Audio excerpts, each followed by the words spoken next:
الحمدللہ وکفا والصلاة والسلام علی من لا نبی بعد اما بعد فاعوذ باللہ من الشیطان الرجیم بسم اللہ الرحمن الرحیم۔ عزیز طلباء، الحمدللہ شرع عقائد کے دروس ہمارے چل رہے ہیں۔ آج اس سلسلے کا تیسرا درس ہے اور آج کے درس میں ہم انشاءاللہ شرع عقائد کی چند معروف شروع و حواشی کا تذکرہ کریں گے۔ ویسے تو ہمارے علم کے مطابق شرع عقائد کی قریباً 25 سے زیادہ شروع و حواشی لکھی جا چکی ہیں، لیکن ظاہر ہے کہ سب کا احاطہ کرنا ممکن بھی نہیں ہے اور سب بآسانی دستیاب بھی نہیں ہے۔ تو اس درس کے اندر ہم ان شروع و حواشی کا تذکرہ کریں گے اور موجودہ دور کے چند مشہور متکلمین کا تذکرہ کریں گے کہ جو شروع و حواشی بآسانی پچھلے 3-4 سالوں میں وہ جدید تحقیق کے ساتھ چھپی ہیں، طبع و کرائی ہیں اور بآسانی دستیاب ہے، تھوڑی سی تلاش و بسیار کے بعد آپ کو مل جائے گی۔ ویسے تو آغاز سن وفات کے اعتبار سے کرنا چاہیے، لیکن ہم اس ترتیب کو نہیں رکھیں گے بلکہ شروع کی اہمیت کو سامنے رکھ کر اس حوالے سے گفتگو کریں گے۔ تو اس حوالے سے سب سے پہلی جو شرح میں آپ کے سامنے رکھنا چاہتا ہوں وہ شیخ عبدالعزیز بن احمد بن حامد پرہاروی رحمہ اللہ کی النبراس ہے۔ اللہ اکبر کبیرہ۔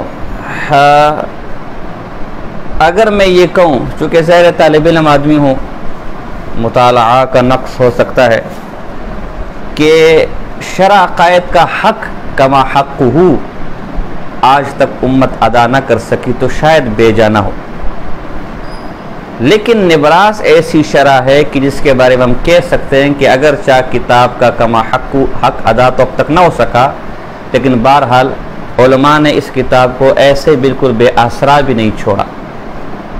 نبراس ایسی کتاب ہے کہ جس کے بارے میں کسی شخص کی جو شرع عقائد کا مطالعہ رکھتا ہو اس کی یہ دو رائے نہیں ہے کہ نبراس سے بہتر اس وقت روئے زمین پر شرع عقائد کی کوئی اور شرع، سب کا اس پر قریباً اتفاق ہے۔ شرع عقائد میں نے جیسے کہا شیخ عبدالعزیز پرہاروی رحمہ اللہ جو کوٹ ادو میں پیدا ہوئے، ان کی معروف شرح ہے۔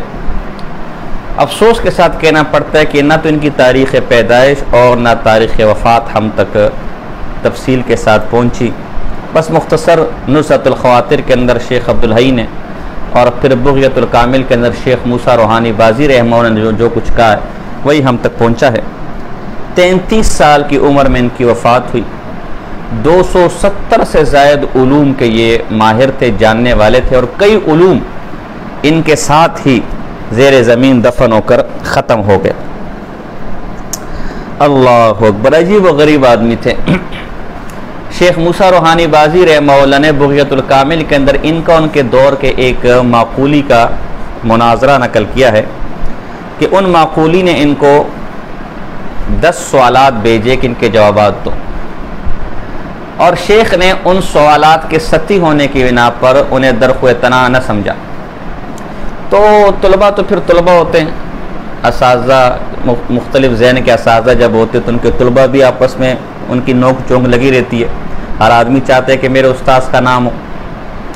تو کسی طالب علم نے کہہ دیا کہ بھئی دیکھو تمہارے شیخ پرہاروی ہمارے شیخ کے جوابات نہ دے سکے، ہمارے استاذ کے جوابات نہ دے سکے، وہ لاجواب ہو گئے، اور یہ بات اڑتے اڑتے شیخ عبدالعزیز پرہاروی رحمہ اللہ تک پہنچ گئی۔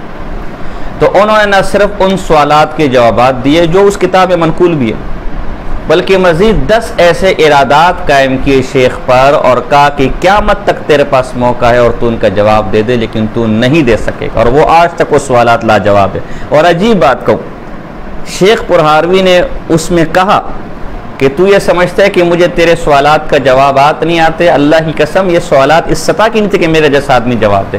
اللہ کی قسم، اللہ نے اس وقت پوری دنیا کے علماء کو جتنے علوم دیے اور اس کے مقابل مجھے جو وہابی علوم دیے، تو ان علماء کے علوم میرے علوم کے مقابل کے 10% بھی نہیں۔ اللہ اکبر، ایسے عجیب و غریب قسم کے آدمی تھے۔ اور ایسے عجیب و غریب علم اللہ نے ان کو دیا تھا۔ شیخ موسیٰ کہتے ہیں اگر کوئی شخص یہ قسم کھائے کہ پنجاب کی سرزمین پر آج تک ان سے بڑا آدمی پیدا نہیں ہوا تو وہ اپنے قسم میں حانث نہ ہوگا۔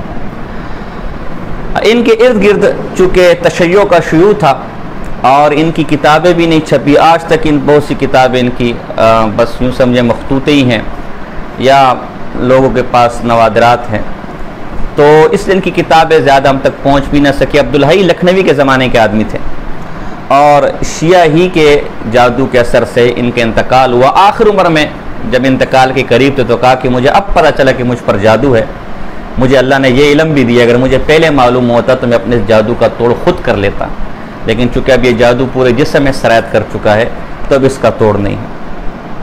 ان کی کوثر النبی اصول حدیث صلی اللہ علیہ وسلم اصول حدیث پر مایہ ناز کتابیں ہم تک پہنچے۔ الوجیز یہ قرآن کے معجز ہونے کے حوالے سے ایک بہترین کتاب ہے، ہمارے پاس اوپر موجود ہے۔ دیگر بھی کئی کتابیں ہیں ان کی کتابوں کے ایک بہترین مجموعہ ہمارے بنولٹون کے اندر ایک مکتبہ ہے، مکتبہ عزیزیہ مولوی سمیع صاحب کا۔ ان کے مکتبے میں ایک بچہ ہے، ایک نوجوان لڑکا ہے، نام اس وقت میرے ذہن سے میں نہیں ہے، وہ کام کرتا ہے۔ ان کے پاس ان کی کتابوں کا اچھا خاصا مجموعہ ہے اور الحمدللہ وہ کوئی اس علم پر سانپ بن کر بھی نہیں بیٹھے، اگر ان سے وہ طلب کیا جائے تو وہ دے بھی دیتے ہیں۔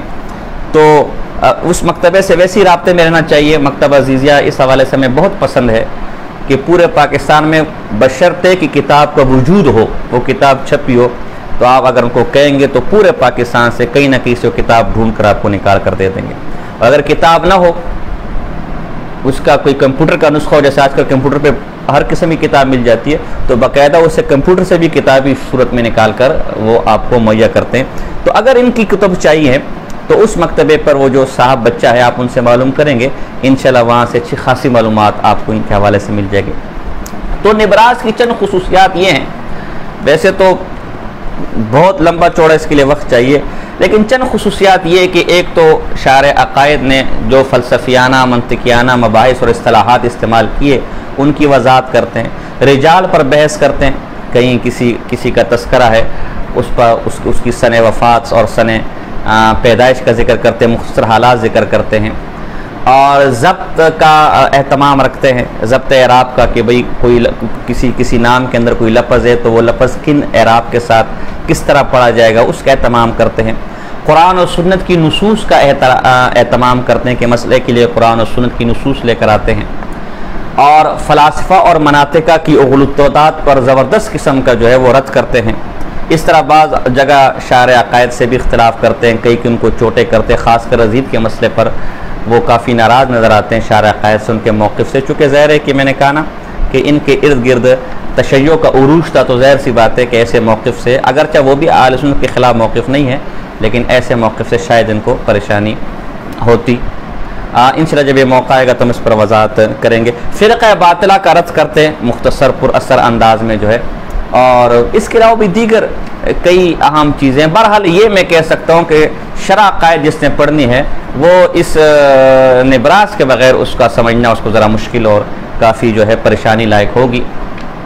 ہمارے ہاں مختلف اداروں نے اس کتاب کو چھاپا ہے۔ اس وقت جو سب سے بہترین نسخہ جو اغلاط سے بھی پاک ہے وہ بشرا کا نسخہ، صاف ستھرا خوبصورت نسخہ ہے، اور جو شرع عقائد بشرا نے چھاپی ہے اس کے حاشیے پر بھی کافی حد تک نبراس کی اہم مباحث آ گئی ہیں۔ میرے پاس جو نسخہ ہے یہ قدیم نسخہ ہے، قدیم طرز کا، اور یہ لاہور کا چھپا ہوا ہے، اور اس کی خاص بات یہ ہے کہ اس پر برخوردار ملتانی کا حاشیہ ہے۔ یہ برخوردار ملتانی کوئی رافضی قسم کا آدمی یا تفضیلی قسم کا آدمی معلوم ہوتا ہے، جہاں امیر معاویہ رضی اللہ تعالی عنہ کے حوالے سے بحث کی گئی ہے اور یزید کے حوالے سے بحث کی گئی ہے، تو وہاں امیر معاویہ رضی اللہ تعالی پر انہوں نے بڑی جرح کیا۔ پھر لاہور سے زاویہ پبلشر ہی سے غوث اعظم کے نام سے ان کی ایک اور کتاب چھپی ہے جو برخوردار ملتانی موشی ہے نبراس کے، اور اس میں تو انہوں نے عنوان غوث اعظم ہے، لیکن خواہ مخواہ میں اس میں انہوں نے امیر معاویہ رضی اللہ تعالیٰ پر بہت سخت جرح کی، جس سے یہ معلوم ہوتا ہے کہ موصوف یا تو تکیہ باز قسم کے رافضی ہیں یا کم سے کم تفضیلی سخت قسم کے بدبودار تفضیلی ہیں۔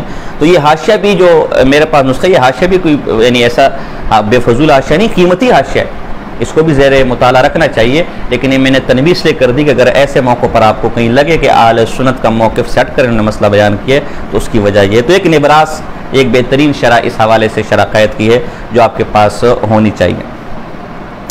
دوسری شرح ہمارے پاس شیخ زکریا بن محمد بن احمد بن زکریا انصاری الشافعی، ان کی ولادت 823 ہجری ہے یا 824 ہجری یا 826 ہجری ہے، اور تاریخ وفات 928 ہجری، رجب 928 ہجری۔ شیخ الاسلام زکریا انصاری رحمہ اللہ کے نام سے یہ جانے جاتے ہیں، قاضی القضاء بھی تھے۔ اور یہ بنیاد طور پر حاشیہ، کوئی مستقل شرح نہیں ہے، اور اس حاشیے کا نام انہوں نے فتح الالہ الماجد بایضاح شرح العقائد رکھا ہے۔ شیخ الاسلام زکریا انصاری رحمہ اللہ نے مختلف علوم و فنون، بلکہ قریباً میں کہہ سکتا ہوں کہ ہر علم پر قریباً 60 سے زائد کتب لکھی ہیں، تفسیر، اصول تفسیر، فقہ، اصول فقہ، حدیث، اصول فقہ، نحو، صرف، بلاغت، منطق اور علم کلام پر قریباً ہر عنوان پر ان کی کتابیں مل جاتی ہیں۔ مایاناز اساتذہ میں ان کے ابن حجر عسقلانی رحمہ اللہ اور کمال الدین ابن الحمام حنفی رحمہ اللہ، یہ ان کے مایاناز اساتذہ ہیں۔ اور شاگردوں میں سے مایاناز شاگرد شیخ عبدالوہاب شعرانی رحمہ اللہ اور امام ابن حجر حیتمی رحمہ اللہ۔ امام ابن حجر حیتمی کو آج کل ہمارے بعض متشدد قسم کے لوگ بدعتی کہتے ہیں، ایسی بات آ گئی، کبھی موقع ہو تو میں تفصیل بیان کروں گا۔ امام ابن حجر حیتمی رحمہ اللہ سے آپ اختلاف کر سکتے ہیں، اختلاف کا حق ہر ایک آدمی کو ہے، لیکن انتہائی محقق آدم تھے، اللہ والے تھے، نیک بزرگ تھے، اور ہمارے بزرگوں میں ان کا شمار ہوتا ہے۔ فتاوی حدیث آپ پڑھیں، ان کے علوم کا آپ کو اندازہ ہو، اور یہ ہمارے پاس ان کی فتح الالہ شرح مشکات پڑھی ہوئی ہے، آپ پڑھیں تو آپ حیران ہوں گے۔ باقی یہ ہے کہ بدعات کے باب میں تھوڑے سے متساہل تھے، کبھی کبھی ان سے تساہل ہو جاتا تھا، تو اس میں آپ کو اختلاف کی گنجائش ہو سکتی ہے، لیکن انہیں بدعتی کہنا اور ان کے پیچھے لٹھ لے کر پڑ جانا، ملا علی قاری رحمہ اللہ کے استاذ تھے، یہ مناسب نہیں ہے۔ ہمارے اکابر اسلاف نے ان کی بڑی تعریفیں کی ہیں، اور بڑے میانات شاگرد اس ہندوستان کی پٹی میں ان کی گزرے، کبھی موقع ہوگا تو میں انشاءاللہ اس حوالے سے بھی گفتگو کروں گا۔ شیخ زکریا انصاری رحمہ اللہ، ان کی تمام کتابوں میں طرز یہ ہے کہ یہ اختصار سے کام لیتے ہیں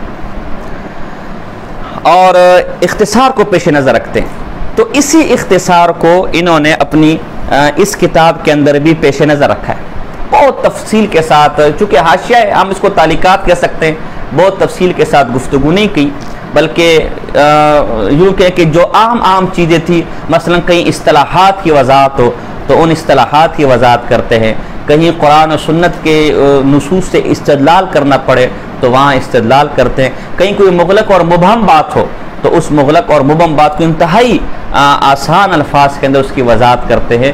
تو یوں آپ کہہ سکتے ہیں کہ اگر آپ کو مختصر انداز سے شرح قید کی عام جگہوں کو آسان الفاظ کے ساتھ سمجھنا ہے، بہت تفصیل کے ساتھ آپ نہیں جانا جاتے، بلکہ عام مباحث کو آسان الفاظ اور عوامی الفاظ کے ساتھ آپ نے اس کو سمجھنا ہے۔ اچھا، رجال کا بھی اہتمام کرتے ہیں، کہیں کسی کا تذکر آ گیا تو اس کا نام اور اس کا تعارف مختصر انداز میں ذکر کرتے ہیں، تو اس کے لیے شیخ الاسلام زکریا انصاری کا حاشیہ بہت بہترین ہے، دارالضیاء جو ہمارے پاس نسخہ چھپا ہے، حال ہی میں چھپا ہے، اور اس کے شروع میں ان کا تفصیلی تعارف بھی ہے، ان کی اس شرح کا منہج بھی لکھا ہوا ہے جس سے شرح کو سمجھنے میں کافی آسانی ملتی ہے، تو آپ اس کو دیکھ سکتے ہیں۔ تیسرا جو بہت ہی میں سمجھتا ہوں ایک اہم، اس کو ہم شرح کہہ سکتے ہیں، النکت والفوائد، ہمارے پاس ہے،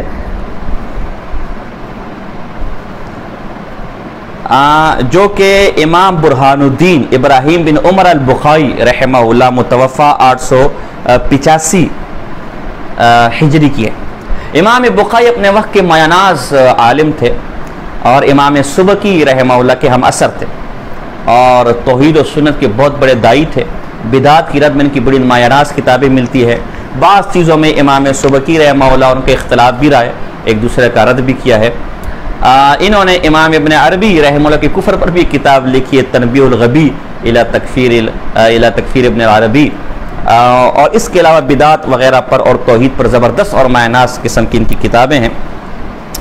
تو اس میں انہوں نے کافی حد تک شرح قید کو حل کرنے کی کوشش کی، کئی مقامات پر شرح قید سے اختلاف بھی کرتے ہیں، ان پر رد بھی کرتے ہیں، ان کا تسامح بھی بیان کرتے ہیں۔ اور یہ اصل میں اپنے استاد قایانی، شیخ قایانی رحمہ اللہ جو اپنے وقت کے معناز عالم تھے، ان کے پاس شرح قید پڑھنے گئے. تو اس دوران شیخ قایانی نے جو جو نکات وغیرہ اور جو جو فوائد ذکر کیے اس میں مزید اضافے کر کے انہوں نے اس کو شائع کیا ہے. اگرچہ ان کی عاجزی ہے، ان فوائد کا اکثر حصہ انہوں نے اپنے استاد ہی کی طرح منسوب کیا ہے، لیکن اگر غور سے دیکھا جائے تو معلوم نہیں ہوتا ہے کہ انہوں نے اپنے جگر کا خون اس شرح کو لکھنے میں لگایا ہے. اور ایک بہترین آپ اس کو شرح کہہ سکتے ہیں. نبراس کے بعد بہت سی ایسی باتیں اس کے اندر مل جاتی ہے جو دیگر کتابوں کے اندر ہمیں ملتی نہیں ہیں. ایک اچھی کوشش ہے. ایک اور شرح جو میرے پاس ہے یہ حاشیہ باجوری ہے. بہت سے ہمارے پشتون بھائی جب اس کو دیکھتے تو سمجھتے ہمارے باجوڑ کا کوئی عالم ہے، تو نہیں. یہ حاشیہ باجوری یہ ایک علاقے کا، ان کے علاقے کا نام ہے بیجور یا باجور. اس علاقے کے یہی ایک عالم معناز گزرے ہیں، جامعہ ازہر کے فارغ التحصیل تھے. اور یہ انہوں نے اپنے شیخ محمد فضالی، اپنے استاد محمد فضالی کی فرمائش پر یہ حاشیہ لکھا ہے. حاشیہ باجوری علی شرح العقائد، جو برہان الدین ابراہیم بن محمد بن احمد الباجوری الشافعی، باجور ان کے علاقے کا نام تھا، ان کی فرمائش پر لکھا ہے. جامعہ ازہر کے معناز علماء میں ان کا شمار ہوتا ہے. انس محمد عدنان شرفاوی کی تحقیق کے ساتھ یہ نسخہ چھپا ہے. اصل میں ان کے استاد نے ان سے مطالبہ یہ کیا تھا کہ شرح عقائد کا ایک بہت مغلق اور بہترین حاشیہ خیالی ہے جو ہمارے ہندوستان میں بہت معروف ہے. تو ان کی مشکل مباحث کو حل کرنے کے لیے آپ اس حوالے سے قلم اٹھائے.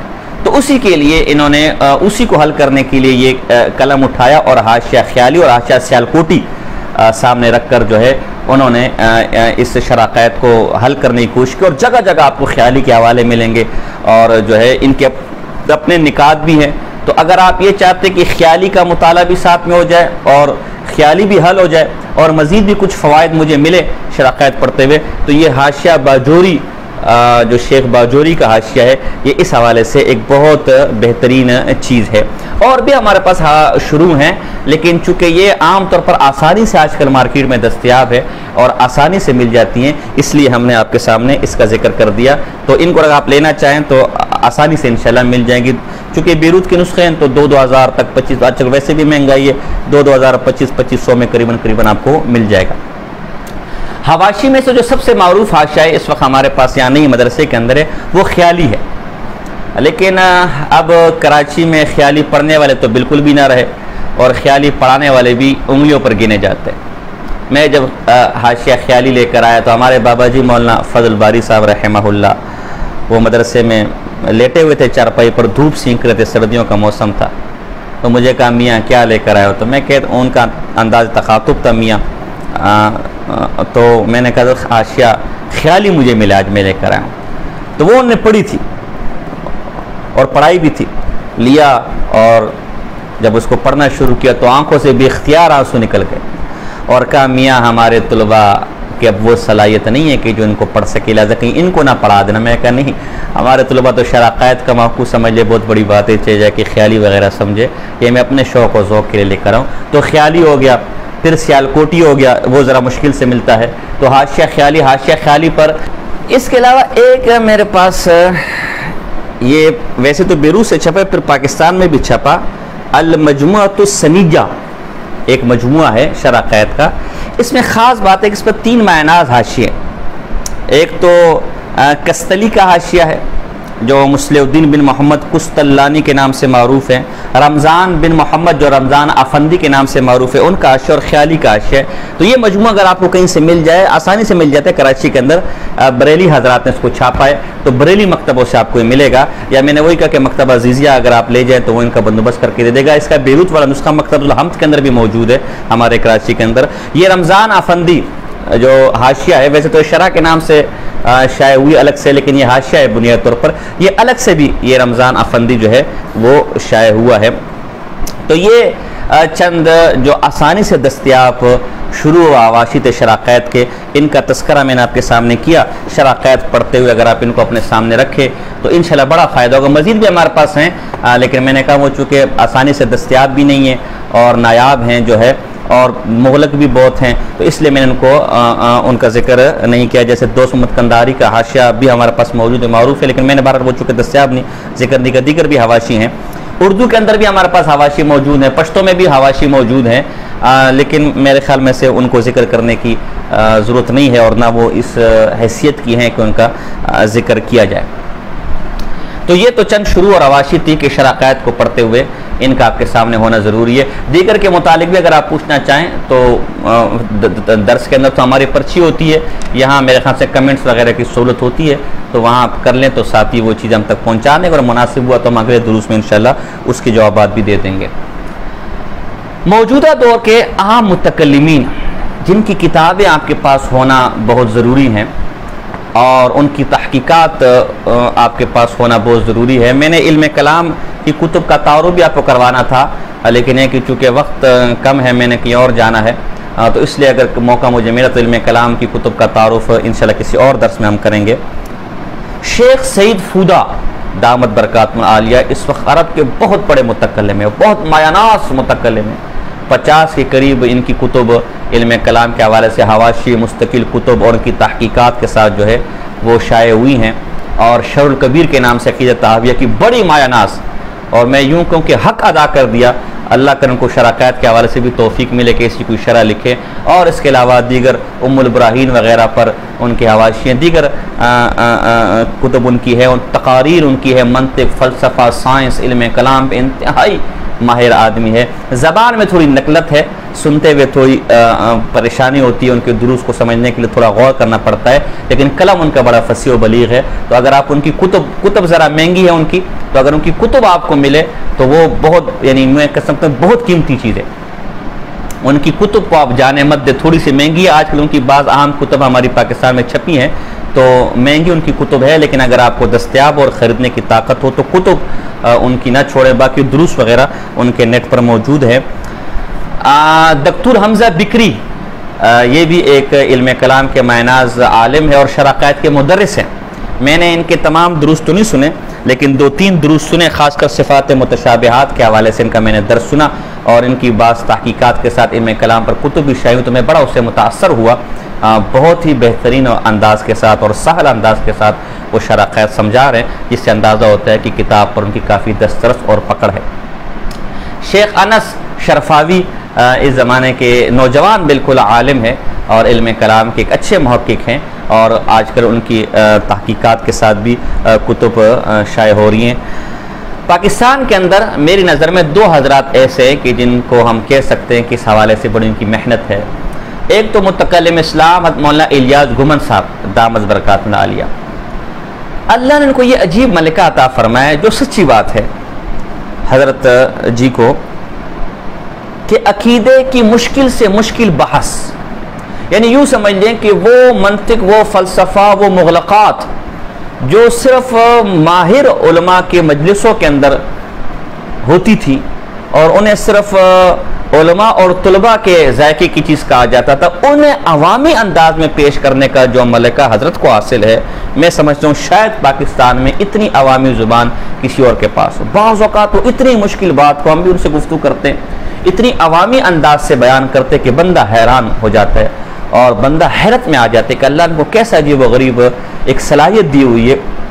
تو اللہ نے ان سے اس دور میں عقیدہ طحاویہ، علم کلام پر تو ویسے ہی، یعنی عقائد پر، فرقہ باطلہ پر تو ویسے اللہ نے جتنا کام ان سے لیا ہے، اور اس وقت ترکی کے اندر ہے، اور جتنا کام اللہ ان سے لے رہا ہے، ہندوستان، ملیشیا، ترکی، آسٹریلیا، افغانستان، خدا جانے دنیا کا کون سا چپا ایسا ہوگا جہاں کے لوگوں نے ان سے استفادہ نہ کیا ہو، اور جہاں لوگوں نے علم کلام کی کتابیں نہ پڑھی ہو، اور جہاں تک اردو زبان سمجھنے والے جس چپے میں موجود ہیں، میرا یقین ہے کہ حضرت کے دروس اور حضرت کی باتیں ان تک ضرور پہنچی ہے. تو اس وقت ترکی میں وہ آج کل ہوتے ہیں، اور پوری دنیا میں عقیدہ طحاویہ کو اگر عام کیا ہے، اس کے دروس کو اور علماء کو اگر پڑھایا ہے، تو وہ اور اگر ایک نشست کے اندر، یعنی 4 گھنٹے کے اندر اگر عقیدہ طحاویہ بالکل یوں سمجھیں کہ حلوہ کر کے اگر پڑھایا ہے، تو وہ ملکہ مولانا الیاس گھمن صاحب دامت برکاتہ العالیہ کو جاتا ہے. مختلف